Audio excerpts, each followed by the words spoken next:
Week 10 has arrived, and we are missing some of the best fantasy football players on the planet this week with big bye weeks. The Dolphins are on bye, the Chiefs, the Eagles, even the Rams, Cooper Kupp, Puka Nacua. A lot of great fantasy players on bye, and we got kind of an ugly week in terms of real NFL football as well. And yet, I kind of love this slate for DFS. I think there's a lot of ways to get different on this slate. There are some fun matchups, so I'm excited to see what the lineup generator is going to give us. I'm going to be looking at lineups for DraftKings on the Stokastic NFL lineup generator for the main slate. While you're coming in, please like the video, subscribe to the channel if you haven't already done so, and hit that notification button so you can get alerts when our shows go live. As I said, I'm going to look at just the DraftKings lineups in this video. And of course, if you want access to the lineup generator, you get both DraftKings and FanDuel. You get the main slates. You get every primetime showdown slate as well. All of that is included for just $14.95 per week for the lineup generator. So check it out. The link is in the description of this video if you want to check out the lineup generator for yourself. I typically recommend doing your final crunch, within about an hour before the slate starts. So you have the most updated information in terms of ownership, projections, knowing who's in, who's out, all of that. You want to have as much info as possible. We can get an early look, though, here at who looks great as of right now. So I'm going to look at the DraftKings main slate, and I'm going to do all stack types. We're going to get a mix of one-man stacks with a run back, two-man stacks, and two-man stacks with a run back by doing all stack types. Also going to do all lineup types. So we're going to get a mix of chalky, balanced, and contrarian lineups. All right, first lineup we see here, one of the more fun games on the slate. Geno Smith with both DK Metcalf and Tyler Lockett. We don't have any Commanders running it back here. Usually, I don't really want to play DK Metcalf and Tyler Lockett together.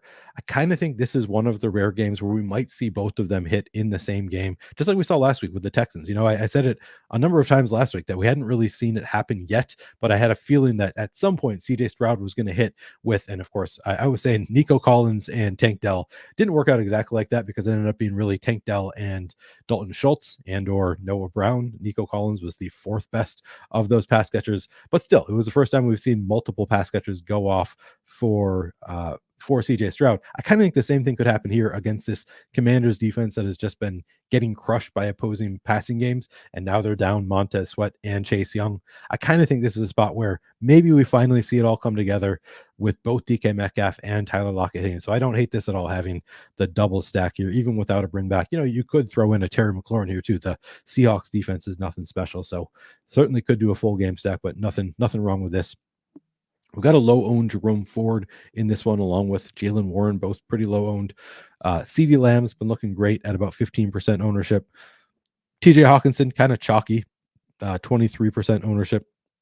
I know so far this year, Josh Dobbs has been really targeting his tight ends pretty aggressively, which here you see Trey McBride also in this one. He's 3,500. Trey McBride really coming in as maybe a tight end one for the rest of it. Not the tight end one, but like a top 12 tight end option going forward. He has been very involved recently for the Cardinals. And then, of course, the Steelers defense here. Looks like a really strong lineup. 136 is the projection, 106% ownership. We can use those as our benchmarks as we look at other lineups going forward, and kind of on the chalkier end of the spectrum, but not all the way on the chalky end, and of course projects pretty well. So there's our first lineup. Second lineup, again, a Geno Smith stack with Tyler Lockett and Jackson Smith and Jigba. So no DK Metcalf in this one, but we do still have the double stack, and this one does have the Terry McLaurin bring back.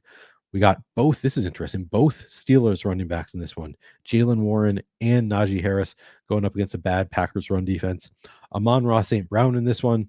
We get Jake Ferguson at tight end, and then the Cowboys defense as well. So a little bit different. Starts with the same stack pairing of Geno Smith to Tyler Lockett, but then a little twist on it with JSN here. And then we get the bring back in this one with Terry McLaurin. 134 is a projection, 105% ownership. This is a rare lineup where we're actually leaving 1,000 on the table. Not something that I do very often on main slates. Not something that I think we see that often in the lineup generator. But this one, leaving 1,000 on the table, still looks like a really strong lineup. Let's take a look at another one. Baker Mayfield in this one with Mike Evans is the stack. We have Derrick Henry and Alexander Madison as the running backs. Look, we have Henry and DeAndre Hopkins here in the same lineup. That's sort of interesting. We do have, and this is the bringback. So we have Baker Mayfield with Mike Evans, and then Derrick Henry, DeAndre Hopkins being the bringback in this lineup. We have Jahan Dotson in here, has been doing really well recently at 5% ownership. We don't have any Seattle players represented in this one. And then we do have Evan Ingram, Tyler Boyd, and then Cowboys defense once again rounding out. This one projecting for 131 fantasy points, just 91% total ownership. You can see here it's on the contrarian end of the spectrum. And leaves a few $100s on the table. Looks like pretty different from the other lineups we've looked at overall, but again, a very, very strong lineup. And I didn't say this earlier on, but every single lineup that you're going to get in the lineup generator has been run through the Stokastic Sims. Any bad lineup has been thrown out. Every lineup you get here has been found to be a long-term profitable lineup in the Stokastic Sims, which doesn't mean it's going to win this week, but it means that if you run the Sims over and over, these are the lineups that are going to make money long-term. So these are all good lineups. All right. Now let's go through and just see what our exposures look like at the end. I'm not going to look at that one. Looks pretty similar. Just want to see what our final exposures look like. Looks like we got to some bonus lineups here. Yeah, 40 lineups for this one. 70% Trey McBride. He is too cheap for his role recently in that Cardinals offense.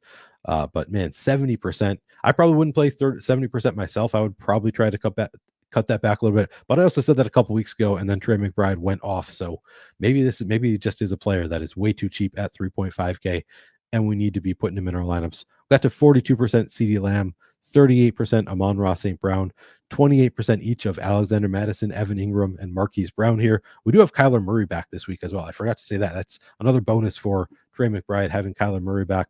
Marquise Brown going to look a little bit better. We got to 25% each of DeAndre Hopkins, Dak Prescott, and Jamar Chase. Looks like we have, pretty nice spread of players here overall. We do have some condensation at the top with Trey McBride up there at 70%, and then a couple players around 40%. But overall, pretty nice spread of lineups. We don't have too much of any one player here. If you haven't checked out the lineup generator, like I said, the link is in the description of this video. You use that link, you're going to get this for $14.95 per week, and that includes DraftKings, FanDuel, main slates, main slates, showdown slates, all of that included. $14.95 per week, so it'll be repeating, but fantastic deal for what I think is probably the most powerful tool in terms of value on the entire market, because $14.95 is just a great price tag for a tool that only gives you long-term plus EV lineups. That's going to do it for this video. Thanks for watching. Good luck this weekend.